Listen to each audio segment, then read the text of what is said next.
এক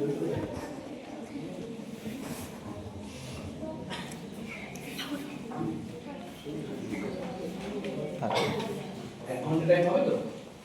1 ঘন্টাতে অসুবিধা নেই তোমাদের বাড়ি যেতে? 1 ঘন্টার বেশি নেব না। তো দ্বিতীয় যে লেকচারটা আমরা শুরু করছি, আপনারা জানো যে আমাদের দ্বিতীয় সত্র যেটা শুরু হচ্ছে এই সেশনে আরেকটা লেকচার আমাদের রয়েছে, যেটার শীর্ষক আগেই বলেছি আমরা। সেই শীর্ষকটা কি ছিল? আমাদের ভরতের যে রসসূত্র রয়েছে, তোমরা জানো বিভাবানুভাব ব্যভিচারী সংযোগ আর রসনিষ্পত্তি, এই সূত্রকে অবলম্বন করে আমরা পড়েছিলাম যে সংযোগ এবং নিষ্পত্তি এই দুটো পদকে অবলম্বন করে 4টি প্রস্থানের সৃষ্টি হয়েছে। সেই 4টি প্রস্থান সম্পর্কে স্যার আমাদের পড়াবেন, রসের সূত্রটা বোঝাবেন এবং 4টি প্রস্থান যে রয়েছে সেই প্রস্থানগুলি কোন দর্শনকে অবলম্বন করে হয়েছে এবং তার উদাহরণ সমেত নাট্যশাস্ত্র, অভিনব ভারতী এবং কাব্য প্রকাশের যে চতুর্থ বিলাসের যে রস নিয়ে আলোচনা রয়েছে, সেখান থেকে আমাদেরকে সেটা উনি এখানে সেই বিষয়ে আমাদের স্পেশাল লেকচার দেবেন। আমি স্যারকে অনুরোধ করবো শুরু করার জন্য।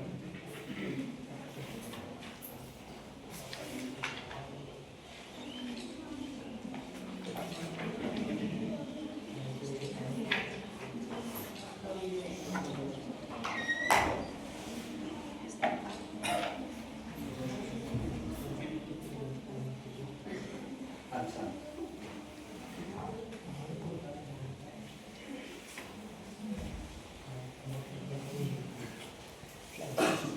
আমরা সংস্কৃত অলঙ্কার শাস্ত্রকে আমরা মোটামুটি ভাবে 6টা প্রস্থানে আমরা ভাগ করি, তাই তো? কি কি?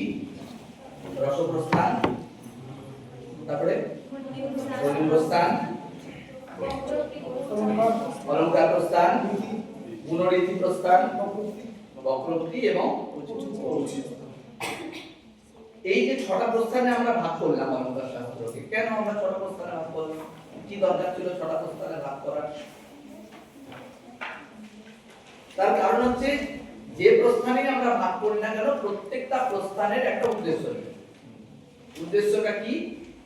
উদ্দেশ্যটা হচ্ছে কাব্যের আত্মা কি সেই জায়গায় পৌঁছানো। ঠিক আছে? এরপরে এইসব সব বাদ দাও, একটা জিনিসটা ভাবো যে কাব্য হচ্ছে একটা শরীর। আমাদের শরীরে চোখ, কান, নাক, কান, গলা যেমন রয়েছে, সেরকম কাব্যের শরীরেও শব্দ, অর্থ, গুণ, বিভিন্ন রকম জিনিসটা রয়েছে। ঠিক আছে? এই যে কাব্যের শরীরে ভিন্ন ভিন্ন তার যে অঙ্গ রয়েছে, সেই সম্পূর্ণ অঙ্গ নিয়ে হচ্ছে একটা কাব্য। যেমন আমাদের বিভিন্ন অঙ্গ দিয়ে যেমন আমাদের সম্পূর্ণ শরীর, সেরকম কাব্যেরও বিভিন্ন যে অঙ্গ রয়েছে তার নিয়ে কাব্য শরীরটা নির্মাণ। এরপরে কাব্যের শরীরের মুখ্য দুটো উপাদান কি? শব্দ এবং অর্থ, তাই তো? এবারে ধর আমরা এই এত কথা বলছি, এর মধ্যেও তো শব্দ অর্থ রয়েছে। যদি আমি বলি শব্দ অর্থ দিয়েই কাব্য হবে, তাহলে তোমার আমার প্রত্যেক দিনের আটপৌরে কথাগুলোকেও কাব্য বলতে হয়, কারণ প্রত্যেকের মধ্যে শব্দ রয়েছে, সেই শব্দের একটা মানে রয়েছে, তাহলে সেটা কাব্য হয়ে যায়। তাহলে একজন ঐতিহাসিক যখন ইতিহাসের বই লিখছে, তার বইয়েরও সেটাও কাব্য হবে। যদি শব্দার্থ সহিত কাব্য বলি, তাহলে ইতিহাসের বই, যে অঙ্কের বই লিখছে, যে বলছে a + b তার হোল স্কয়ার সমান a² + 2ab + b², তাহলে সেইটাও তার একটা কাব্য হবে।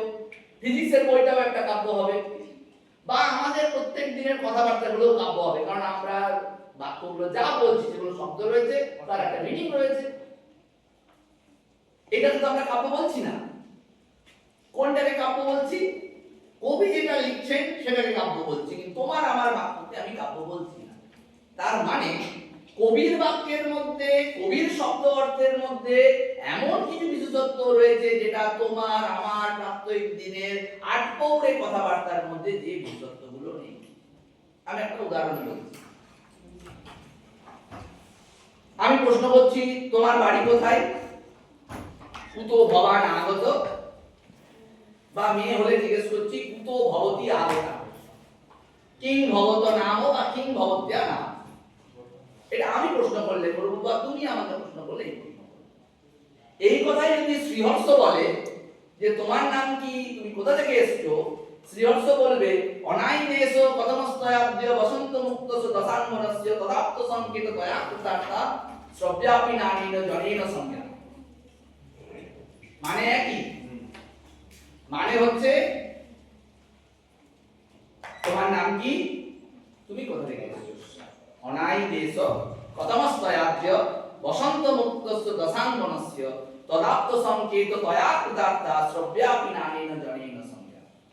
তার মানে তোমার আমার শব্দ কথাটা শব্দ অর্থের মধ্যে রয়ে গেল, কিন্তু কবির সেই শব্দ অর্থের মধ্যে রস, গুণ, অলংকার, ছন্দ, রীতি সবকিছু রয়ে গেল।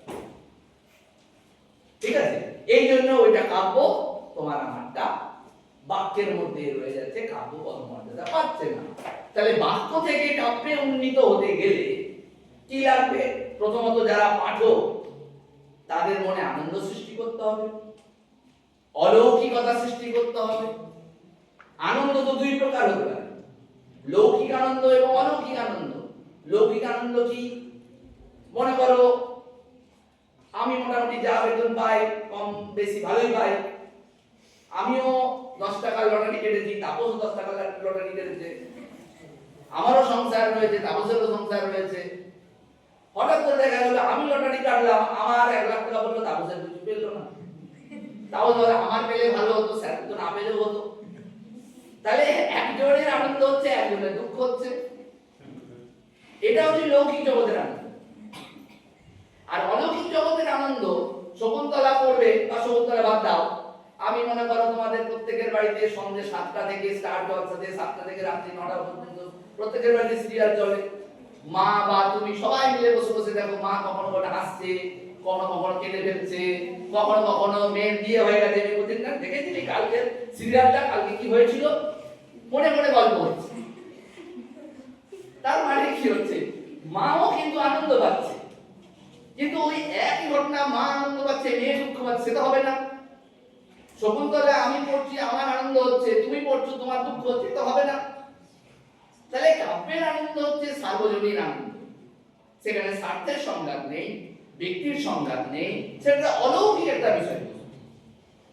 ঠিক আছে, যেটাকে আমরা ব্যাখ্যা করতে পারবো। এই অলৌকিকতা কি, শাস্ত্রীয় পরিভাষায় অনেক বড় বড় কথা বলা যাবে, সেই জায়গায় যাচ্ছি না। তাহলে এই যে পাঠকের মনে আনন্দ সৃষ্টি করা, ওই মুহূর্তে যে মুহূর্তে মা সিরিয়াল দেখে কেঁদে ফেলছে, সেই সময় তোমার মা কিন্তু ওই মুহূর্তে তোমার মা নেই। সেই মুহূর্তে মা তোমার মায়ের পদবিটা সে ভুলে গিয়ে ওই যার জন্য কাঁদছে তার মা হয়ে গেছে, সার্বজনীন মাথার রূপে পরিণত হয়েছে সেই সেকেন্ডের জন্য। তারপর মুহূর্তে মায়ের হয়তো মনে পড়ে, এই আমার মেয়েটা এতক্ষণ ক্লাস শুনে এসেছে, তাদের খেতে দিতে হবে, আবার মা নিজের জায়গায় ফিরে চলে এসেছে। আমাদের তো গুণ কয় প্রকার? 3 প্রকার, সত্য, রজতম। যখন মা কাঁদছে সিরিয়াল দেখে, জানবে তার মধ্যে রজগুণ চলে গেছে, তমগুণ চলে গেছে, শুধু একটা গুণ তার মধ্যে রয়েছে, ওই সেকেন্ডের জন্য সত্যগুণ তার মধ্যে রয়েছে। তার তখন সাধারণীকরণ হয়ে গেছে, সে তখন তোমার মা নেই, তখন সে সার্বজনীন মালার রূপে পরিণত হয়েছে, ওই সেকেন্ডের জন্য হয়তো, বা 2 সেকেন্ডের জন্য যখন সে কাঁদছে। ঠিক আছে, এইটা কিসের জন্য? এইটা তখনই হয় যখন সে আনন্দ পায়। একটা বাস্তবের উদাহরণ দিয়ে জিনিসটা বোঝায়, তাহলে বুঝতে পারবে যে রসের আনন্দ পাওয়াটা কেমন জিনিস, একদম বাস্তব ঘটনা। তোমরা সবাই নীলদর্পণ নাটক সম্পর্কে ধারণা আছে প্রত্যেকের। নীলদর্পণ নাটক কে লিখেছেন? দীনবন্ধু মিত্র লিখেছেন। দীনবন্ধু মিত্রের নীলদর্পণ নাটকের বিষয়বস্তু কি? দেখা যাচ্ছে যে নীলকর চাষীদের ইংরেজরা প্রচন্ড নির্যাতন করছে নীল তৈরি করার জন্য, নীল চাষের জন্য। এবং সেই নাটকটা যখন কলকাতার হাতিবাগানে মিনারভা থিয়েটারে অভিনীত হচ্ছে, তখন দীনবন্ধু মিত্র নিজে নীল চাষীদের না হয়ে ইংরেজদের হয়ে পাঠটা করছে। দীনবন্ধু মিত্র নিজে নীলদর্পণ নাটকটা লিখেছে। এবারে সেই নাটকটা এখন থিয়েটারে অভিনীত হবে। দীনবন্ধু মিত্র যে পাঠটা করছে নটের, সেটা হচ্ছে ইংরেজ শাসকের পাঠটা করছে। কি করছে? প্রচন্ড ভারতীয় নীল চাষীদেরকে বাঙালি মিত্রাতে অত্যাচার করছে। সামনের সারিতে বসে আছে ঈশ্বরচন্দ্র বিদ্যাসাগর, একদম সামনের সারি। ঠিক আছে, ঈশ্বরচন্দ্র বিদ্যাসাগরকে যাদের জন্য এতক্ষণ বসে বসে পড়াশোনা করতে হচ্ছে, ফালতু লোক একটা, যার জন্য বাঙালিদের এত পড়াশোনা করার চেষ্টা, নাহলে এতক্ষণ পড়তে হতো না, কিছুই করতে হতো না, তিনি সামনের সারিতে বসে আছেন। তিনি এই অভিনয় দেখে, দীনবন্ধু মিত্রের অভিনয় দেখে নিজের জুতোটা ছুঁড়ে ওই অবস্থাতে তিনি ভুলে গেছেন যে তিনি একটা নাটক দেখতে এসেছেন। তিনি ওই অবস্থায় জুতোটা ছুঁড়ে দীনবন্ধু মিত্রকে মেরেছেন। অভিনয় চলতে চলতে শেষে দীনবন্ধু মিত্র বলছে, এই জুতোটা আমার জীবনের সবচেয়ে বড় পুরস্কার, যে বিদ্যাসাগর মশাইয়ের মতো মানুষকেও ভুলিয়ে দিতে পেরেছি, এটাকে অভিনয় বলে। তিনি ভেবেছেন এটা বাস্তবে আমি তাকে পেটাচ্ছি, মারছি ভারতীয়দেরকে। এটা হচ্ছে অভিনয়, মানে তার রসবোধটা ঠিকঠাক করে হয়েছে। না হলে সিনেমা হলে গিয়ে পপকর্ন খাচ্ছি, কান্নার দৃশ্য হচ্ছে, পপকর্ন বসে বসে খাচ্ছি, স্যান্ডউইচ খাচ্ছি আর সিটি মারছি, মানে তার কোনো রসবোধ হয়নি। ঠিক আছে, অতএব রসবোধ হতে গেলে কি লাগবে? রসবোধ হতে গেলে তোমার মধ্যে যে তিনটে গুণ রয়েছে, রজগুণ তমগুণটা সরিয়ে ফেলতে হবে। শুধুমাত্র সত্যগুণের মধ্যে থাকলেই তোমার রসবোধ হবে, নচেত রসবোধ হবে না কোনোভাবে। যাকে আমরা বলি সহৃদয়। সহৃদয় কি জিনিস জানা আছে? সহৃদয় কাকে বলে জানা আছে? কবির হৃদয় আর পাঠকের হৃদয় যখন মিলে যাবে। যেসাং কাব্যানুশীলনাভ্যাসবশাৎ বিশদীভূতে মনোমুকুরে বর্ণনীয় তন্ময়ী ভবন যোগ্যতা তে হৃদয় সংবাদ ভাজ সহৃদয়। মানে কি? দীর্ঘদিন ধরে কাব্য পড়তে পড়তে পড়তে যেসাং কাব্যানাম অনুশীলনস্য অভ্যাসবশাৎ, মনে কটা গুণ থাকবে? তিনটে গুণ। বিশদীভূতে মনোমুকুরে, মন রূপ দর্পণটা বিশদীভূত হয়ে যাবে, স্বচ্ছ হয়ে যাবে। স্বচ্ছ হয়ে যাবে মানে রজগুণ তমগুণটা সরে যাবে, তখনই স্বচ্ছ হবে। বিশদীভূতে মনোমুকুরে বর্ণ, তখন যখন মনটাতে রজগুণ তমগুণ সরে গেছে, শুধুমাত্র সত্যগুণ রয়েছে, তখন কি হবে? তখন বর্ণনীয় তন্ময়ী ভবন যোগ্যতা, তুমি যেটা বললে, তখন কবি এবং পাঠকের ভাবনাটা একাকার হয়ে যাবে, যাকে আমরা বলি পার্সোনিফিকেশন, সাধারণীকরণ হয়ে যাবে। কবি যেটা ভাবছেন, পাঠকও সেইটাই ভাবতে শুরু করেছে। এমনি মুহূর্তে হবে না, যখন রজগুণ তমগুণ যাবে, যখন মন রূপ দর্পণটা বিশদীভূতে মুকুর, মুকুর মানে দর্পণ, মন রূপ মুকুরটা যখন বিশদীভূত হয়ে যাবে, স্বচ্ছ হয়ে যাবে, পিওর হয়ে যাবে। কান্ট বলে টেবুলা রোসা। শিশু যখন জন্মগ্রহণ করে, তখন তার মনটা থাকে অলিখিত সাদা কাগজের মতো। এই যে তোমরা প্রায় ধরো 20-22 বছর অতিক্রম করে ফেলেছো, তোমার ওই সাদা কাগজের উপরে এত আঁকিবুকি করেছো, এখন সরল কথাকে সরল ভাবে বুঝতে পারো না, সব জিনিসটাকে জটিল করে দাও। আমি আরো জটিল করে ভাবি, কারণ আমার বর্তমান থেকে 10-12-15 বছর বেশি বয়স। ঠিক আছে, অতএব আমাদের মধ্যে সেই সাধারণীকরণের অবস্থায় নেই, খুব কম সময় সেই সাধারণীকরণটা হয়। বিশদীভূতে মনোমুকুরে বর্ণনীয় তন্ময়ী ভবন, তন্ময় হয়ে যাবে। বিদ্যাসাগর মশাই ওই সময় তন্ময় হয়ে গেছিলেন, ভুলে গেছেন তিনি ঈশ্বরচন্দ্র বিদ্যাসাগর। তিনি মানে নাটক দেখতে এসেছেন, তিনি টোটালি ভুলে গেছেন। একদিনে সেটা হয়নি, দীর্ঘদিন কাব্যের চর্চা করতে করতে করতে করতে এই জায়গায় এসে পৌঁছেছেন। ঠিক আছে, তখন সেটা কি হবে? তখন পাঠক এবং দর্শকের মনের একাকার প্রতীতি হবে। পাঠক যেটা, কবি যেটা ভাববে, পাঠকও সেই জিনিসটা হবে। তখন সেটা, তখন তাকে সহৃদয় সামাজিক, তারাই একমাত্র রসটাকে উপলব্ধি করতে পারে। তুমি আমি রসটাকে উপলব্ধি করতে পারবো না, আমরা সেই জায়গায় এসে পৌঁছাইনি। কাব্য পরিমাণে, কাব্য পড়াচ্ছি মানে আমি রসবোদ্ধা, একদমই নয়। রসবোদ্ধা হতে গেলে এই বৈশিষ্ট্যটা লাগবে, যেটা অভিনবগুপ্ত লোচনে বলেছেন, ধর্ণালোকের লোচনে এই যেটা বললাম কাব্যানুশীলনাভ্যাসবশাৎ, ওইটাতে বলেছেন।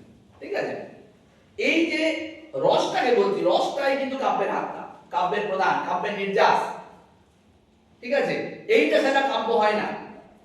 তুমি অলংকার প্রস্থান বলো, গুণ বলো, যা খুশি বলো, মনে করো রসটা একটা বালতি, যাকেই বলো না কেন সেটা শ্রেষ্ঠ কাব্য হওয়ার জন্য গুণটাকে রসের বালতিতে চুবিয়ে দাও, কাব্য হয়ে যাবে।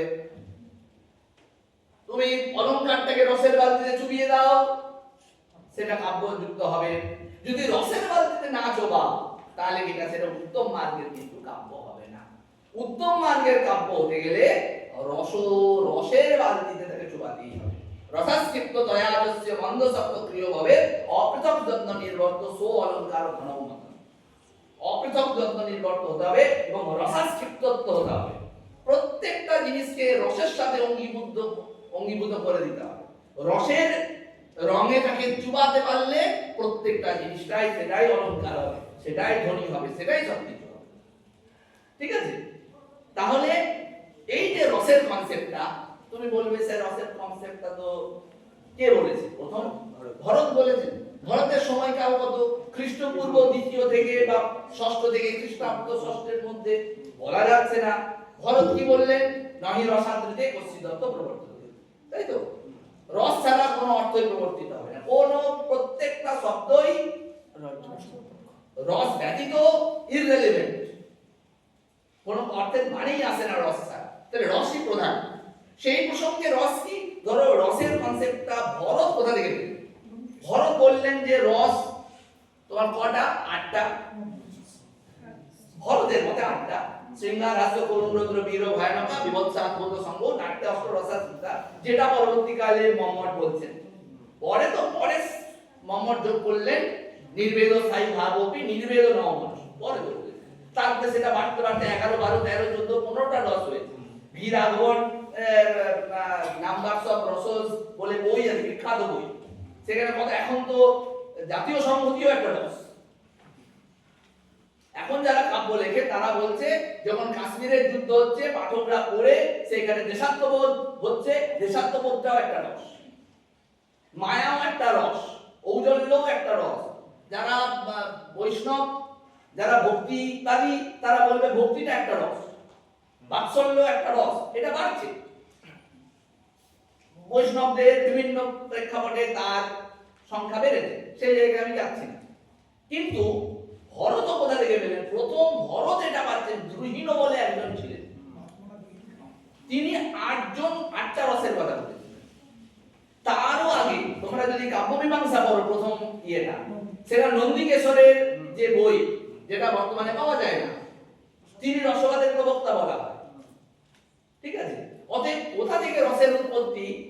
রসটা তোমার সেক্ষেত্রে একদম ঋগ্বেদের যুগ থেকে রসের ব্যবহার আমরা পাচ্ছি।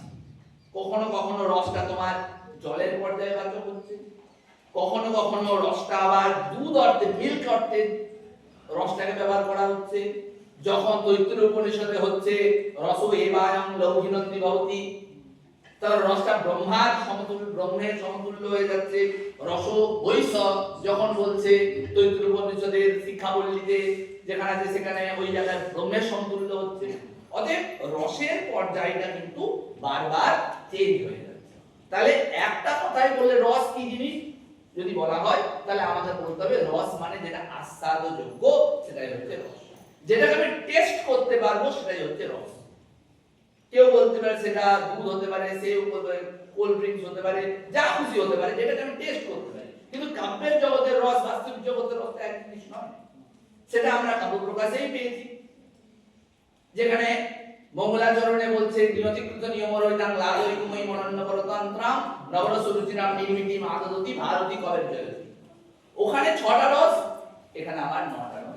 6টা রসের দ্বারা যে 6টা রস বাস্তবিক জগতে, তার সাথে কার সম্পর্ক? জীবের সম্পর্ক, সাতকরকের সম্পর্ক। আর যে 9টা রস তার সাথে মনের সম্পর্ক। ঠিক আছে? অতএব ওই যে প্রথমে সহৃদয় দিয়ে শুরু করলাম, যদি সহৃদয় না হওয়া যায় তুমি কোনোভাবে রসের উপলব্ধি করতে পারবে না, রসটাকে আস্বাদ করতেই পারবে না। সেই দিক থেকে রসের উৎপত্তি কি হবে? রস্যতে আস্বাদ্যতে অন্যইতি রস, যেটা রসযুক্ত হয়, যেটা মানব রসের মতন আস্বাদযুক্ত হয়, সেটাকে আমি রস বলবো। আর যদি রস থাকে সেটাই আমার কাব্য পদবাচ্য হবে। এখন বলবে স্যার রস জিনিসটা কি করে বুঝবো কোনটাকে রস? দেখতেও পাওয়া যায় না, দুই চোখ দিয়েও দেখা যাচ্ছে না, তাকে কি করে রসটা বুঝবো কি করে? এক কথায় বললে, যে কাব্যের মধ্যে যত বেশি গূঢ় অর্থ, যত বেশি 4টে 5টা 7টা 10টা মিনিং, সেইটা হচ্ছে আমার বুঝতে হবে তার মধ্যে রস রয়েছে। আমি বলছি গত অস্তমার্গ, গত অস্তমার্গ, সূর্য গত মানে গেছে, অস্তম মানে অস্ত, কে গেছে? অর্ক মানে সূর্য। সূর্য অস্ত গেছে, কি আছে এর মধ্যে? নাথিং, কিছু নেই এর মধ্যে। না আছে গুণ, না আছে অলংকার। বলছে এইটাই পৃথিবীর শ্রেষ্ঠ কাব্য। কেন? কারণ এর মধ্যে 100টা মানে খোঁজা যেতে পারে। সূর্য অস্ত গেছে, 100টা মানে কি করে বেরোবে? বলছে সূর্য অস্ত গেছে মানে মায়ের কাছে সূর্য অস্ত গেছে, মাকে সন্ধানী করতে হবে। সূর্য অস্ত গেছে মানে যে গরু চড়ায়, গরুটা নিয়ে এসে বাড়ি আসতে হবে। যে দোকানদার 3টের সময় দোকান বন্ধ করেছিল, সূর্য অস্ত গেছে, দোকানটা খুলতে হবে। যে তোমাদের মধ্যে কেউ যদি প্রাইভেট পড়াও, 6টার সময় কারোর বাড়িতে সবকিছু বন্ধ করে 6টা বাজে 10-এ হলেও তোমাকে পড়াশোনা বন্ধ করে দিয়ে প্রাইভেট টিউশনে যেতে হবে। যে প্রসিদ্ধ পত্রিকা যার স্বামী বিদেশে থাকে, দিনটা কাটিয়ে দিয়েছে, রাতটা কাটানো খুব কঠিন, তার কাছে সূর্য অস্ত গেছে অর্থ আলাদা। যে গণিকা, তার কাছে অর্থ হচ্ছে তাকে গণিকালয়ে যেতে হবে। যে অভিসারিকা, তার কাজ হচ্ছে অভিসারে যেতে হবে। অতএব এর একাধিক মানে। ঠিক আছে, তুমি ধরো কাব্য প্রকাশে এই ধরো প্রথম উল্লাসে, এই ধরো প্রথম উল্লাসে যেখানে ওই শিলা ভট্টারিকার যে শ্লোকটা, শিলা ভট্টারিকার শ্লোকটা কি? তার আগেরটা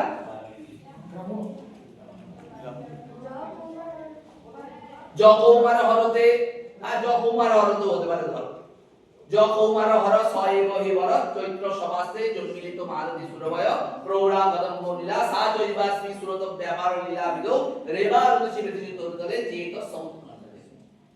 আমি তোমাকে এক দৃষ্টিকোণ থেকে ব্যাখ্যা করব, তুমি বুঝতে পারবে, তুমি না ব্যাখ্যা করে দিলে তুমি বুঝতে পারবে। ঠিক আছে, যকৌমার হর বা ধরো নিশ্চিত শুধু চন্দন বেশ, ওইখানে যদি অধমপদটা না থাকতো তাহলে মানেটা সম্পূর্ণ অন্য কিছু। অধমপদের জন্য মানেটা সম্পূর্ণ চেঞ্জ হয়ে গেল। বা ধরো যকৌমার হরতে কোনো অলংকার নেই, কিন্তু এই যে শৃঙ্গার, সম্ভব শৃঙ্গারের যে গন্ধ রয়েছে, সেই জন্য পৃথিবীর শ্রেষ্ঠ। ঠিক আছে, আবার তুমি কাব্য প্রকাশ দ্বিতীয় উল্লাস যদি পড়ো, আমরা জানি শুধুমাত্র ব্যঙ্গার্থের মধ্যে ব্যঙ্গার্থ থাকে। ঠিক আছে, উত্তম কাব্যের মধ্যে ব্যঙ্গার্থ থাকে। বলছে না, প্রায়শ সর্বেষামপি অর্থানাম ব্যঞ্জকত্বমপি ইষ্যতে। বাচ্চার্থের মধ্যেও ব্যঙ্গার্থ থাকে, লক্ষ্যার্থের মধ্যেও ব্যঙ্গার্থ থাকে। আর ব্যঙ্গার্থের মধ্যে 3টে লেয়ার, 4টে লেয়ার থাকতে পারে। ব্যঙ্গার্থের মধ্যে ব্যঙ্গার্থ, তার মধ্যে ব্যঙ্গার্থ, তার মধ্যে ব্যঙ্গার্থ। যত কল্পনা করবে তত ব্যঙ্গার্থ পাবে। কে কল্পনা করতে পারবে? যে সরকার, যে ওই শ্লোকটা আছে নিশ্চল নিস্পন্দ বিষ্ণুপত্রের আজতে বলা, ওই শ্লোকটার মানে কি? কিচ্ছু না। দুই প্রেমিক প্রেমিকা কোন একটা জায়গায় বেড়াতে গেছে, সেখানে গিয়ে প্রেমিকাটা হয়তো প্রেমিককে বলছে, দেখো জলের মধ্যে একটা কি বলে মাছরাঙা ওঁত পেতে বসে রয়েছে। কেমন মাছরাঙা? যে নিশ্চল নিষ্পন্দ, যার পলক পর্যন্ত পড়ছে না, আর কিচ্ছু বলল না। বলছে এইটার মধ্যে 4টে-5টা নাকি মানে রয়েছে। কি মানে হতে পারে? নায়িকা নায়ককে বলছে যে দেখো ওই জলেতে একটা মাছরাঙা নিশ্চল নিষ্পন্দ হয়ে বসে রয়েছে, বিষ্ণুপত্রের আজতে বলাকা, যেমন ভাবে শঙ্খ শুক্তি দিব। তার মানে কি? কি ইন্ডিকেশন করতে চাইলো নায়িকা নায়ককে বা নায়ক নায়িকাকে? নায়ক নায়িকাকে ইন্ডিকেশন করতে চাইলো যে কখন একটা বলাকা মাছরাঙা জলেতে এরকম নিশ্চল নিস্পন্দ হয়ে বসে থাকতে পারে, যখন সেখানে পাশে কোনো লোকজন নেই। লোকজন থাকলেই তার শব্দের একটা কম্পাঙ্ক হবে, কম্পাঙ্ক হলে জলটা নড়বে, নড়লেই মাছরাঙাটা উড়ে চলে যাবে। তার মানে এখানে নায়িকা নায়ক বলতে চাইলো এখানে কেউ নেই, নির্জন স্থান। দ্যাট মিন্স এটা সংকেত স্থান। সংকেত স্থান মানে কি? শাস্ত্রীয় পরিভাষায় যেটা যেখানে লোকজনহীন সেইটা প্রেম করার উপযুক্ত স্থল, দ্যাট ইজ সংকেত স্থান। এইটার মানে হলো, তার মানে এখানে নির্জনতা রয়েছে, নির্জনতা মানে লোকশূন্যতা রয়েছে, লোকশূন্যতা মানে এটা এখানে কোনো লোকজন নেই, এবং এটা হচ্ছে একটা সংকেত স্থান। ঠিক আছে, এরও আরো কবিরা ব্যাখ্যাকাররা আরো 3 রকম 4 রকম ব্যাখ্যা করছে। তখন নায়িকা নায়ককে বলছে তুমি যে বললে তোমাকে একটা জায়গায় নিয়ে যাব, তুমি কি করে জানলে এখানে এরকম জায়গা ছিল? ফার্স্ট টাইম তুমি কি করে জানলে এখানে? আমিও তো এতদিন এসেছি, এই জায়গাটাতে এরকম কোনোদিন দেখিনি। তাহলে তুমি তোমার মিথ্যাবাদী, তুমি মিথ্যা, তুমি আগেও তাহলে একবার এখানে এসেছিলে, তুমি আমাকে মিথ্যা কথা বলেছো। ঠিক আছে, আর এরকম করো, সেটাকে আরেক রকম করে ব্যাখ্যা করছে। অতএব এইটার জন্য কি লাগবে? এইটার জন্য সহৃদয় হওয়া লাগবে, সামাজিক হওয়া লাগবে এবং সচেতনতা অনুভব করতে হবে। মনটা হওয়া দরকার। কাব্য পড়লে হবে না, কাব্য পড়ার মধ্যে ওই ভাবটা আনতে হবে যাতে করে সেখান থেকে রসবোধটা আমি বের করতে পারি, যেটাকে আমরা তিনটে চারটে মানে যেটা প্রতীয়মান অর্থ বলি। প্রতীয়মান অর্থ কি জিনিস? প্রতীয়মানং পুনরন্যদেব বস্তস্তিবাদিষু মহাকবিনাম যজ্জৎ প্রসিদ্ধা ভয়বাদিরিক্তম বিভাতি লাবণ্য বিবাঙ্গনা। দুই চোখ দিয়ে দেখতে পাওয়া যায় না, এগুলো এটা অন্তর দিয়ে অনুভব করতে হয়। যেমন ভাবে প্রতীয়মান অর্থটা কেমন? প্রতীয়মানং পুনরন্যদেব, কোথায় এটা থাকে? যেমন ভাবে আমার একটা মেয়েকে খুব সুন্দর লাগে। কেন তাকে সুন্দর লাগে? আরেকজনের অন্য একজনকে ভালো লাগে, কারণ আমি তার মধ্যে কি দেখেছি? লাবণ্যটা দেখেছি। লাবণ্য কি জিনিস? মুখে ব্যাখ্যা করতে পারে, অবাক মনস্ক। কারণ আমার কাছে যার মধ্যে লাবণ্য পাচ্ছি, অন্য একজন তার মধ্যে লাবণ্য নাও পেতে পারে। এইটা দুই চোখ দিয়ে দেখতে পাওয়া যায় না। কোথা দিয়ে বোঝা যায়? অন্তর দিয়ে অনুভব করতে হয়। অন্তরের অনুভব ক্ষেত্রটাই হচ্ছে কাব্যের অনুভবের ক্ষেত্র, নচেত এটাকে বুঝতে পারা যায় না। ঠিক আছে? অতএব এই যে কাব্যের যে এই যে তত্ত্বটা আমরা বারবার করে বলবার চেষ্টা করি, যার নাম ধ্বনি হতে পারে, যার নাম প্রতীয়মান অর্থ হতে পারে, যার নাম উত্তম কাব্য হতে পারে, যা খুশি হতে পারে, কিন্তু সেইটা কোথা থেকে উদ্ভূত হচ্ছে? ভরতের নাট্যশাস্ত্রের ষষ্ঠ পরিচ্ছেদ, যেটাকে আমরা রসাধ্যায় বলি। রসাধ্যায়েতে ভরত একটা মন্তব্য করলেন, কি করে রসের উৎপত্তি হয়? বিভাব, অনুভাব, ব্যভিচারী সংযোগার, রস নিষ্পত্তি। আমি যদি অঙ্কের পরিভাষায় ব্যাখ্যা করি, এটা কি রকম হবে? আমি বলবো স্থায়ী ভাব প্লাস ব্র্যাকেটের মধ্যে বিভাব, অনুভাব প্লাস ব্যভিচারী ভাব সমান রস। স্থায়ী ভাবটায় রসে পর্যবসিত হয়, বিভাব, অনুভাব, ব্যভিচার রসে পর্যবসিত হয় না। স্থায়ী ভাবটা এই তিনজনের সাথে অ্যাকুমুলেট করে রসে পর্যবসিত হয়। তাহলে এখন প্রশ্ন আসবে, তাহলে স্থায়ী ভাবটা কি জিনিস? স্থায়ী ভাবটা যেটা আমাদের মধ্যে কনস্ট্যান্ট, জন্মের সাথে সাথে আমরা এই জটা রস তটা আমরা স্থায়ী ভাব নিয়ে জন্মগ্রহণ করি। রতি হাসস্য শোকস্য ক্রোধোৎসাহ ভয়প্রতা যুগুপ্সা বিস্ময়স্য এটি স্থায়ী ভাব প্রকৃতিটা। একটা রস ও একটা স্থায়ী ভাব। শৃঙ্গার রসের স্থায়ী ভাব রতি, হাস্যরসের স্থায়ী ভাব হাস, কোন রসের স্থায়ী ভাব শোক। এরকম, ঠিক আছে? এটা স্থায়ী ভাব। স্থায়ী ভাব কেন? এটা কনস্ট্যান্ট থাকবে। আমি জন্মের সাথে নিয়ে জন্মেছি, যতদিন আমি বেঁচে থাকবো এই 9টা বা 10টা যটাই হোক আমার মধ্যে থাকবে, কোনদিন আমার শরীর থেকে সে যাবে না। এবারে প্রশ্ন আসতে পারে, আচ্ছা আমার যখন করুণ রস হচ্ছে তখন কি আমার শৃঙ্গার রস থাকবে? তখন করুণ রসটা টপে থাকবে, ওইটা থেকে বন্ধীভূত হয়ে যাবে, গুরুত্ব গৌণ হয়ে থাকবে। ঠিক আছে? এরপর ধরো তিনটে এলিমেন্টের কথা বলছি, বিভাব, অনুভাব, ব্যভিচার। বিভাব জিনিসটা কি? দুই প্রকার, একটা আলেম্বন বিভাব, একটা উদ্দীপক। আলেম্বন বিভাব জিনিসটা কি? আলেম্বন বিভাব মানে হচ্ছে মোদ্দা কথা, এক কথায় বলে পাত্র পাত্রী, নায়ক নায়িকা। নায়ক নায়িকা হচ্ছে আলম্বন বিভাব, যাকে দিয়ে পুরো রসটা উদ্দীপিত হবে, উপস্থিত হবে, যা কিছু নায়ক নায়িকা। কিন্তু এটা মনে রাখতে হবে, একই ক্ষণে একজন আলম্বন, দুজন একসাথে আলম্বন বিভাব হতে পারে। যেই মুহূর্তে নায়ক আলম্বন বিভাব হচ্ছে ওই মুহূর্তে কিন্তু নায়িকা আলম্বন বিভাব হবে না। তারপরে x1 ক্ষণে যদি নায়ক আলম্বন বিভাব হয়, তাহলে x2 ক্ষণে নায়িকা হয়তো আলম্বন বিভাব হবে, কিন্তু এক ক্ষণে নায়ক নায়িকা দুজনেই কিন্তু আলম্বন বিভাব হবে না। রাম সীতাকে ভালোবাসে, তাহলে সীতার আলম্বন বিভাব রামের আলম্বন বিভাব সীতা, তার পরের মুহূর্তে হয়তো সীতার আলম্বন বিভাব, কিন্তু এক ক্ষণে দুটো একসাথে হবে না। ঠিক আছে? উদ্দীপন বিভাব মানে কি? স্থান, কাল, ঘটা, পরিবেশটা খুব গুরুত্বপূর্ণ রস উৎপন্ন হওয়ার ক্ষেত্রে। ঠিক আছে? নিশ্চয় ভর দুপুরে গ্রীষ্মকালে দুটো সময় কেউ যখন 42 ডিগ্রি 43 ডিগ্রি সেন্টিগ্রেড তাপমাত্রা, তখন নিশ্চয় কেউ প্রেম করতে যাবে না দুপুরবেলায়। প্রচুর লোকজন আছে, সেই সময় নিশ্চয় কেউ যাবে না কোথাও। বা প্রচন্ড ঠান্ডা পড়েছে 10 ডিগ্রি সেলসিয়াস, তখন প্রেম করার ইচ্ছা হয় না কারণ। অতএব কালটা এবং স্থানটা হচ্ছে সবচেয়ে গুরুত্বপূর্ণ। ঠিক আছে? উদ্দীপন আলম্বন বিভাগ হলো উদ্দীপন বিভাগ। এই আলম্বন বিভাগ উদ্দীপন বিভাগের ফলে নায়ক নায়িকার মধ্যে যে শারীরবৃত্তীয় ক্রিয়াটা হবে তাকে বলা হবে অনুভাব। এই নায়ক নায়িকার নির্জন স্থান বা যাই হোক কোন একটা করুণ রসের প্রেক্ষাপট, সেই জায়গায় কেউ একজন, আমি হঠাৎ করে আমার কাছে ফোন এলো একজন অ্যাক্সিডেন্ট করেছে, তাহলে আমার আলম্বন বিভাগ কে হলো? যে ফোনটা করেছে যার অ্যাক্সিডেন্ট হয়েছে। ঠিক আছে? উদ্দীপন সঙ্গে সঙ্গে একটা হাসাহাসির কথা হচ্ছিল, সঙ্গে সঙ্গে জিনিসটা একটা বেদনা বিদুর হয়ে গেল, এটা হয়ে গেল উদ্দীপন বিভাগ, যেটা আরো উদ্দীপিত করবে। এর ফলে কি হবে? আমি কাঁদতে শুরু করলাম, দ্যাট ইজ অনুভাব। অনুভাব মানে দর্শনের পরিভাষায় আমি বলবো কার্য। ঠিক আছে? কিছুক্ষণ পরে ফোন এলো, না ফার্স্ট এড দেওয়া হয়েছে, সে ভালো আছে। আমার মনে একটু আশা জাগে, সে বেঁচে গেলেও বেঁচে যেতে পারে।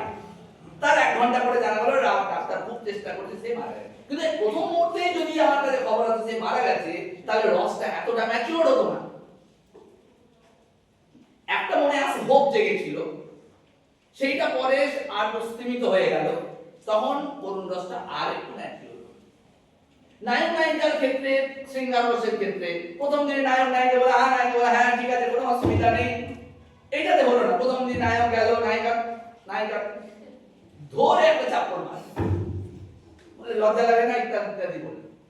নায়িকা বাড়ি ফিরে চলে, নায়ক বাড়ি ফিরে চলে এলো, তার মনে আবার কিছু জিনিস তাকে ব্যবহার করতে ওদেরকে বোঝাচ্ছে, এইটাতে তার ম্যাচিউরিটি হচ্ছে। প্রথম দিনের ইয়েতে যদি সব হয়ে যায় তাহলে জিনিসটা ম্যাচিউর হয় না। তার জন্য কি লাগবে? এই যে কখনো এই যে জন্য নায়িকার হয়তো নায়ক হাতটা ধরেছিল, নায়িকার লজ্জা লেগেছে, বাড়ির সংস্কার, লজ্জা লেগে বিড়াটা হচ্ছে ব্যভিচারী ভাব। এই যদি ব্যভিচারী ভাবটা না থাকতো, 36টা বা 33টা যাই হোক না কেন, জিনিসটা আমার এতটা ম্যাচিওর হতো না। এই ব্যভিচারী ভাবের জন্য জিনিসটা আমার কাছে এতটা ম্যাচিওর হয়ে যাবে, অতটা পুষ্ট হচ্ছে। তাহলে যদি বিভাবটা আমার কারণ হয়, অনুভাবটা আমার কার্য হয়, তাহলে ব্যভিচারী ভাবটা হবে আমার সহকারিতা। এই তিনটের একসাথে যোগ হলে স্থায়ী ভাবটা, যেটা আমার মধ্যে ছিল কনস্ট্যান্ট, সেটা রসে পর্যবসিত। কিন্তু মাথায় রাখতে হবে স্থায়ী ভাবটাই কিন্তু রসে পর্যবসিত হয়, বিভাব অনুভাব ব্যভিচারী ভাব কিন্তু রসে পর্যবসিত হয় না। আর এই ব্যভিচারী ভাবের আরেকটা নাম হচ্ছে সঞ্চারী ভাব। সঞ্চারিত করে, ম্যাচিওর করে, উপচিত করে, সেই জন্য এর নাম। দুটোর মধ্যে একই জিনিস, অনেকগুলো দেখবে, যেটা কেউ বলতে পারে স্থায়ী ভাব আর সঞ্চারী ভাবের মধ্যে কি পার্থক্য? স্থায়ী ভাবটা সবসময় তোমার মধ্যে থাকে, কেউ বেশি কিন্তু কম। আর ব্যভিচারী ভাবগুলো সবগুলো তোমার মধ্যে থাকতেও পারে, নাও থাকতে পারে। এই জন্য এটা নিত্য, ওটা আমার নিত্য। ঠিক আছে? এই যে আমি বললাম বিভাব, অনুভাব ও ব্যভিচারীর সংযোগার, আর এই যে রস নিষ্পত্তি, এই দুটো যে সংযোগ, এইটা নিয়ে যত প্রবলেম। ভরত তো এখন কিছু কথা বলেন, টিকাকার অভিনব ভারতীতে বলছে এর মানে সংযোগ পদের মানে একরকম আর নিষ্পত্তি পদের মানে আরেকটা। ঠিক আছে? এই জন্য আমাদের কটা রসবাদের সৃষ্টি হয়েছে? 4টে রসবাদের সৃষ্টি হয়েছে। উৎপত্তিবাদ, অনুমিতিবাদ, ভক্তিবাদ এবং অভিব্যক্তিবাদ। তার মধ্যে যেটা প্রথম, যেটা সেটা হচ্ছে কি? উৎপত্তিবাদ। কে স্রষ্টা? ভট্টলোল্লট। ভট্টলোল্লট কোন ইয়ের লোক? তোমার মীমাংসার লোক, উত্তর মীমাংসার লোক। ঠিক আছে? হ্যাঁ, তাই তো, উত্তর মীমাংসারই লোক হচ্ছে।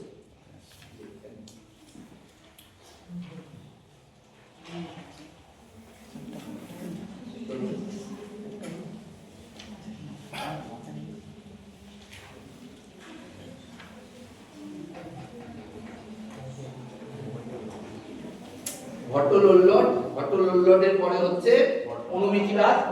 অনুমিতিবাদটা ন্যায় দর্শন, ভট্ট শঙ্কু। ভক্তিবাদটা হচ্ছে তোমার ভট্ট নায়ক, সেটা সাংখ্য দর্শন। আর হচ্ছে অভিনব ভারতীর, অভিনব গুপ্তের অভিব্যক্তিবাদ, সেটা হচ্ছে অদ্বৈত বেদান্ত। ঠিক আছে? এই যে এইখানে দেখা যাচ্ছে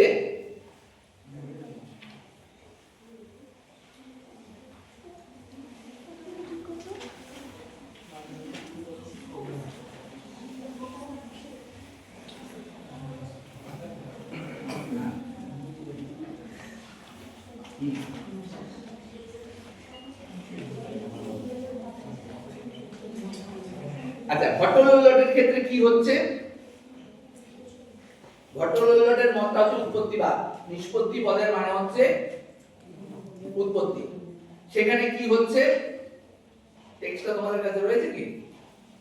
আচ্ছা, ওখানে তিনটা জিনিস বলছে। বিভাবই ললনা উদ্যানাদিভি আলম্বন উদ্দীপন কারণই রক্তাদিক ভাবজনিত। দেখো এবারে বেলাও আমি যেটা বললাম, আমি বলেছি রক্তাদি ভাব মানে স্থায়ী ভাব। রক্তাদি ভাবটা উৎপন্ন হবে কিভাবে? উৎপন্ন হবে বিভাবই। বিভাব কটা বলেছি? দুটো। আলম্বন বিভাব, উদ্দীপন বিভাব। আলম্বন বিভাব মানে কি বলেছি? নায়ক নায়িকা। উদ্দীপন বিভাব মানে কি বলেছি? স্থান কাল। পাত্র মানে আলম্বন বিভাব। তাই বললো বিভাবই মানে ললনা মানে নায়িকা। উদ্দীপন বিভাব মানে ওই যে ললনা উদ্যানাদিভি, এই আলম্বন উদ্দীপন হয়ে গেল বিভাবই। ঠিক আছে? এটা কেমন জিনিস? এটা কারণ। আমি বললাম বিভাবটাকে আমি কারণ বলতে পারি, অনুভাবটাকে কার্য এবং ব্যবচারী ভাবটা সহকারী কারণ। তাহলে বিভাবই, বিভাব মানে হচ্ছে আলম্বন উদ্দীপন। আলম্বনের একটা উদাহরণ অভিনবগুপ্ত বললেন ললনা। উদ্দীপন বিভাবের একটা উদাহরণ দিলেন উদ্যানাদিভি। হয়ে গেল। এইটা কি কারণ? উদ্দীপন কারণই। এর দ্বারা কি হলো? রক্তাদিক ভাব। রক্তাদি ভাব মানে কি? স্থায়ী ভাব। রক্তাদি ভাবটা কি হলো? জনিত, উৎপন্ন হলো। তারপরে কি হলো? ওখানে শেষ না। তারপরে বলছে বিভাবের কাজ হলো। বিভাবের দ্বারা কি হলো? উৎপন্ন হলো। অনুভব মানে কি বলেছি? নায়ক নায়িকা পাত্র পাত্রী দ্বারা কি হবে? আমার শরীরের যে শারীরবৃত্তীয় ক্রিয়া। এখানে কি বলছে? অনুভাবই কটাক্ষ ভুজাক্ষেপ প্রভৃতির কার্য। বলেছিলাম অনুভব মানে কি বলেছিলাম? কার্য। তাহলে অনুভাবই, অনুভব মানে কি হচ্ছে? শারীরবৃত্তীয় ক্রিয়া। নায়ক নায়িকার মধ্যে কি হচ্ছে? কারুর কটাক্ষ করছে, কেউ ভুজাক্ষেপ করছে, ভ্রুবিক্ষেপ করছে। ঠিক আছে? এইগুলো প্রভৃতি কার্যই কি হচ্ছে?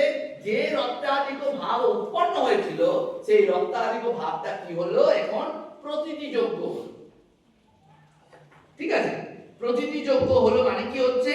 গম্য গমক সম্বন্ধ যুক্ত হলো। গম্য গমক সম্বন্ধ যুক্ত হলো মানে কি হলো? সেইটা রক্তাদি ভাবটা প্রদীপ্ত হলো, আরেকটু ম্যাচিওর হলো। উৎপন্ন হয়েছিল, এটা প্রকাশযোগ্য। এতক্ষণ কিন্তু প্রকাশযোগ্য ছিল না, এটা উৎপন্ন হয়েছিল, ভেতরে ভেতরে ছিল। নায়ক নায়িকার ভেতরে ভেতরে ছিল। যতক্ষণ না পর্যন্ত নায়ক এবং নায়িকার ওই বিভাবের দ্বারা তার কোনো শারীরবৃত্তীয় ক্রিয়া তখন দেখতে তো পাবো না। প্রতীতিযোগ্য হওয়া মানে সকলের সামনে উন্মোচিত হলো না। ওই রক্তাদি ভাবটা যেটা ভেতরে ভেতরে ছিল তার প্রকাশ হলো। কেউ ভুজাক্ষেপ হলো, কেউ ভ্রুভঙ্গ হলো, কেউ হয়তো নায়ক নায়িকার হাতটা ধরলো। এগুলো হচ্ছে শারীরবৃত্তীয় ক্রিয়া। ওইখানে রত্নাবলী দেখছিলাম বারবার রোমাঞ্চ সৃষ্টি হচ্ছিল ওই নারী শ্লোকে। পার্বতী শিবকে দেখে, শিব ওইভাবে বিশ্বস্ত বদনাস পার্বতীকে দেখে শিব ওইভাবে লোলুপ দৃষ্টিতে তাকাচ্ছে শিবের দিকে, পার্বতীর দিকে। পার্বতী তখন লজ্জিত হচ্ছে, কম্পিত হচ্ছে, গোটা মুখ দিয়ে স্বেদবিন্দু দেখা যায়। এই স্বেদবিন্দুটা হচ্ছে অনুভব। তাই যতক্ষণ স্বেদবিন্দুটা না দেখা যাবে ততক্ষণ সেটা প্রতীতিযোগ্য হলো না, হলো না। প্রকাশ প্রতীতিযোগ্য মানে প্রকাশযোগ্য হলো না, সেটা আমরা বুঝতে পারবো। বুঝে গেল? তারপরে কি হলো? তারপরে বলছে ব্যভিচারী ব্যভিচারী ভাব মানে নির্বেদ। কটা ব্যভিচারী ভাব? 33টা ব্যভিচারী ভাব। এই 33টা ব্যভিচারী ভাবের মধ্যে একটা হচ্ছে নির্বেদ, একটা পীড়া, গ্লানি, বিভিন্ন রকম 33টা রয়েছে। এইগুলো দ্বারা কি হলো? এগুলোকে কি বলেছিলাম? বিভাব যদি কারণ হয়, অনুভাব যদি কার্য হয়, তাহলে ব্যভিচারী ভাবগুলো কি হবে? সহকারী কারণ। তাই বললো ব্যভিচারী নির্বেদাদিভি সহকারী উপচিত হলো। উপচিত মানে পুষ্ট হলো, যেটা বারবার বলছি ম্যাচিওর হলো। তুমি জনিত হলো, প্রকাশযোগ্য হলো। ম্যাচিওর যতক্ষণ না হবে ততক্ষণ সেটা কিন্তু রসযোগ্য হবে না, আস্বাদযোগ্য হবে না। ঠিক আছে, রসটা এখন কি হলো, রসটা এতক্ষণে উপজিত হলো, ঠিক আছে। এরপরে কি হচ্ছে, এবারে রসটা কার হবে, রসটা তো উৎপন্ন হলো, স্থায়ী ভাবটা এই তিনটে যোগ হয়ে উৎপন্ন হলো, কিন্তু রসটা কার হবে, তিনটে জায়গা।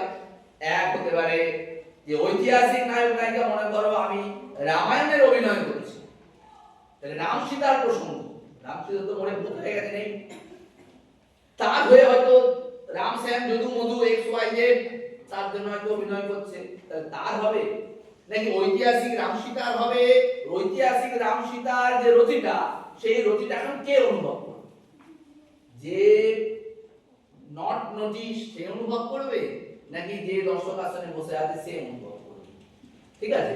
ভট্টলট বলছে দেখো বাবু, এইটা মুখ্যাবৃত্ত রামাদৌ অনুবাদ, মুখ্যভাবে প্রত্যক্ষভাবে কাতে পাওয়া যাবে, রামাদিতে পাওয়া যাবে। রামাদি মানে অনুকার্য, অনুকার্য মানে কি, যিনি ঐতিহাসিক নায়ক, যার চরিত্রটা এখানে পোর্ট্রে হচ্ছে, মনে করো দেবদাসের অভিনয় হচ্ছে, বাংলাতেও প্রসেনজিৎ করেছে, হিন্দিতেও শাহরুখ করেছে, ঠিক আছে। তাহলে ওই যে দেবদাস ক্যারেক্টার, যে শরৎচন্দ্র চট্টোপাধ্যায়ের যে দেবদাস ক্যারেক্টারটা, সেটা কার হবে, ওই ঐতিহাসিক শরৎচন্দ্রের কল্পিত দেবদাসের মধ্যে হবে, নাকি ওটা শাহরুখের মধ্যে হবে, নাকি যারা পাঠকদের তার মধ্যে হবে।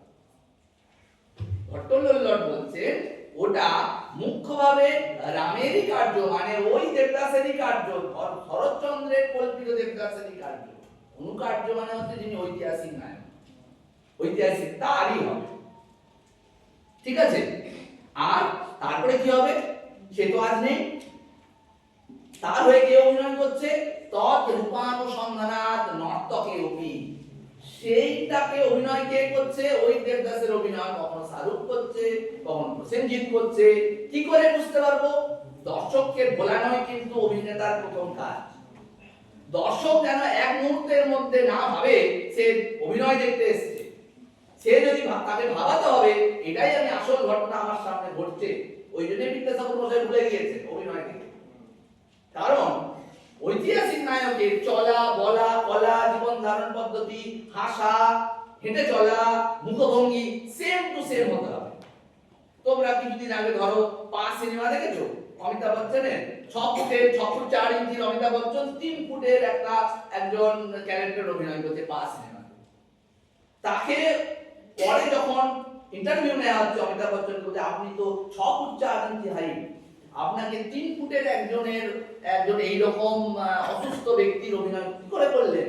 বললো কেন, ওই যে ওই রকম অসুস্থ বাড়ি, তার সাথে আমি দিনের পর দিন কাটিয়েছি, তার প্রত্যেক দিনের কি কি সমস্যা রয়েছে, কি করে সে খায়, কি করে সে ঘুমায়, তার কি কি মনের যন্ত্রণা, সেই মনের যন্ত্রণা তার যদি আমি নিজের মতো না করতে পারি, তখন আমি সেই অভিনয়টা ফুটিয়ে তুলতে পারবো। ব্লকবাস্টার একদিনে হয় না, ব্লকবাস্টার ওইভাবেই হয়। আমরা ভাবি দারুণ একটা অভিনয় হলো, দর্শক আসনকে, দর্শকদেরকে ভোলানোই কিন্তু অভিনেতাদের সবচেয়ে বড় কাজ, ঠিক আছে। সেই জন্য ওই রকম তারা অভিনয় করতে পারে, পা বলো, তারে জমিন পার বলো, যাই বলো না কেন, ওই অভিনয়গুলো ওই ধরনের কাজ। তদ্রূপানুসন্ধানাৎ নর্তকে অপি, যে নর্তক, যে নটনটি, তাকেও মূল ঐতিহাসিক ক্যারেক্টারের মতন হুবহু পোর্ট্রে করতে হবে। কারণ পাঠককে ভোলানোই একমাত্র কাজ, দর্শককে ভোলানোই একমাত্র কাজ। সে সিনেমা হলে অভিনয় দেখতে, তাকে ভাবাতে হবে সে সত্যি ঘটনাই দেখছে, নাহলে তার ভালো লাগবে না সিনেমাটা দেখতে। অতএব ভট্টলট বলছে এই রসটা রামের সীতার যে রতিটা, সেটা কার মধ্যে হবে, ওই নর্তকের মধ্যে হবে, নর্তকীর মধ্যে হবে। ভট্টলট কোনোভাবেই কিন্তু এতটা কল্পনা করতে পারেননি এইটা অভিনেতা, দর্শকদের দিকে যাবে, এইটা তিনি এতটা কল্পনা করেননি। উনি বলছেন যে এইটা কতটা হবে, তদ্রূপানুসন্ধানাৎ নর্তকে রসটা প্রতিযোগ্য হবে। এইটাই হচ্ছে ভট্টলটের উৎপত্তিবাদ, ঠিক আছে। এর মধ্যে সংযোগ পদের মানে হচ্ছে সম্বন্ধ। এখানে দেখো 3টে লেয়ার আছে, বিভাবের একটা লেয়ার, অনুভাবের একটা লেয়ার, ব্যভিচারী ভাবের একটা লেয়ার। যখন বিভাবের লেয়ারটা যখন হচ্ছে, তখন সেটা হচ্ছে তোমার উৎপাদ্য উৎপাদক ভাব সম্বন্ধ। যখন অনুভাবে আসছে তখন গম্য গম্য ভাব সম্বন্ধ, যখন ব্যভিচারী ভাবে আসছে তখন পোষ্য পোষক ভাব সম্বন্ধ। তাহলে বিবাহ অনুবাহ ব্যভিচারী সংযোগার সংযোগ পদের মানে ভট্টলট্টের মতে তিনটে। এক হচ্ছে প্রথমে কি বললাম, উৎপাদ্য উৎপাদক, তারপরে বললাম গম্যগম, আর ব্যভিচারী ভাবের সাথে পোষ্য পোষক অর্থাৎ জনিত, প্রতীতিযোগ্যকৃত, লাস্টে হচ্ছে উপজীব। ঠিক আছে, তাহলে কি হচ্ছে, রসটা কার হচ্ছে, প্রথমে হলো অনুকার্য মানে কে, অনুকার্য মানে এক কথায় বলে ঐতিহাসিক না, এটা হচ্ছে অনুকার্য।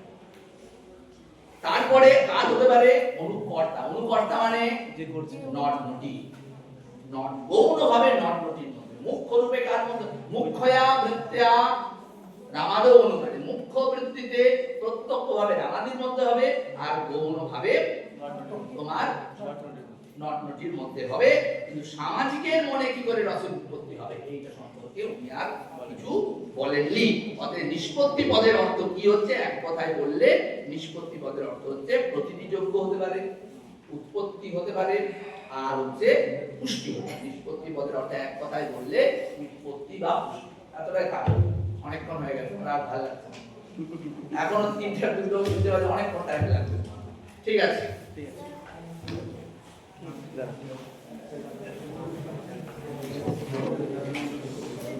কিছু বোঝাতে পারলাম এটা? তোমরা রেডি তো?